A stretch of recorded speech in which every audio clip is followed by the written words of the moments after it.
اللہ تعالیٰ اور فرشتوں کا جہاں پہ مکالمہ ہوا ہے کہ جہاں پہ اللہ تعالیٰ نے ان کو انفارم کیا فرشتوں کو کہ وہ زمین پہ ایسی مخلوق بنانے والا ہے جس کو وہ اقتدار بخشے گا، تو فرشتوں نے جب یہ سوال پوچھا ہے کہ آپ ایسی مخلوق بنائیں گے جو زمین پہ فساد برپا کرے گی، تو یہ ان کا سوال یہ ہے کہ یہ فرشتوں کو یہ کیسے معلوم ہوا کہ یہ مخلوق ایسی ہوگی وہ وہاں پہ فساد یا جھگڑا کرے گی؟ کیونکہ اس طرح کی چیز کے لیے کوئی چیز آپ کو مشاہدے میں ہونی چاہیے یا کوئی پہلے سے کوئی معلومات ہونی چاہیے اس عمل کے بارے میں۔ جی، فرشتوں کے بارے میں جو ایک عام تصور ہے وہ یہ ہے کہ جیسے وہ کوئی روبوٹک مخلوق ہیں جن کے ہاں کوئی سوچنا سمجھنا انفر کرنا یا تدبر تعقل یہ چیز موجود نہیں ہے۔ ایسا نہیں ہے، جو قرآن مجید سے تصویر سامنے آتی ہے، فرشتے بھی اللہ کی ایک مخلوق ہیں، ان کے ہاں بھی عقل موجود ہے، بصیرت موجود ہے،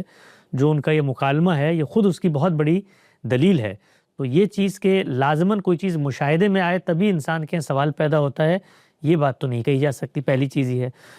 دوسری چیز یہ ہے کہ دنیا کے اندر مخلوقات تو جس وقت فرشتے یہ مکالمہ کر رہے ہیں اس وقت بھی موجود تھیں، تو ان مخلوقات کی عادات کو دیکھ کر اگر مثال کے طور پر ان کے ہاں یہ تصور پیدا ہوا تو یہ بھی بعید از قیاس نہیں ہے، لیکن اگر بالفرض آپ مان بھی لیں کہ ان کے براہ راست مشاہدے میں یہ چیز نہیں آئی کہ اگر کوئی صاحب اقتدار مخلوق ہوگی اور اس نے فساد کیا ہوگا اور اس کے نتیجے میں یہ سب کچھ ہوا ہوگا، تو یہ چیز تو بدیہات میں سے خود ان کا وجود اس کی گواہی ہے۔ یعنی وہ خود صاحب اختیار مخلوق ہیں، لیکن انہوں نے ایک رضامندی سے اپنے آپ کو اللہ کی مشیت کے لیے خاص کر لیا ہے۔ تو یہ چیز تو ہر صاحب اقتدار مخلوق میں بغیر کسی مشاہدے کے پیدا ہو جائے گی کہ وہ یہ جانتا ہے کہ جیسے ہی اقتدار اور اختیار پیدا ہوگا تو اس کا مطلب کیا ہے کہ آپ نے سوء استعمال کی آزادی دے دی ہے، یعنی اب اس کے حق میں ہے کہ وہ استعمال کرنا چاہے تو کرے۔ تو ابھی دیکھیں نا کہ مکالمہ کیا ہوا ہے اللہ تعالیٰ سے۔ اللہ تعالیٰ نے کہا کہ میں اس دنیا میں ایک صاحب اختیار مخلوق بنانے جا رہا ہوں، انی جاعل فی الارض خلیفہ۔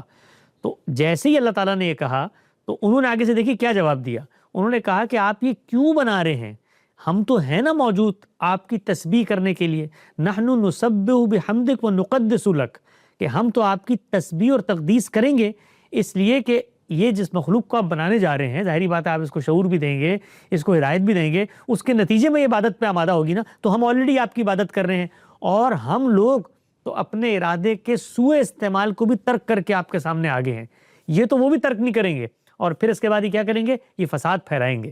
تو کیا آپ یہ چاہتے ہیں کہ زمین کے اندر فساد پھیلے؟ تو آپ دیکھیں اللہ تعالیٰ نے پھر اس کا جواب دیا ہے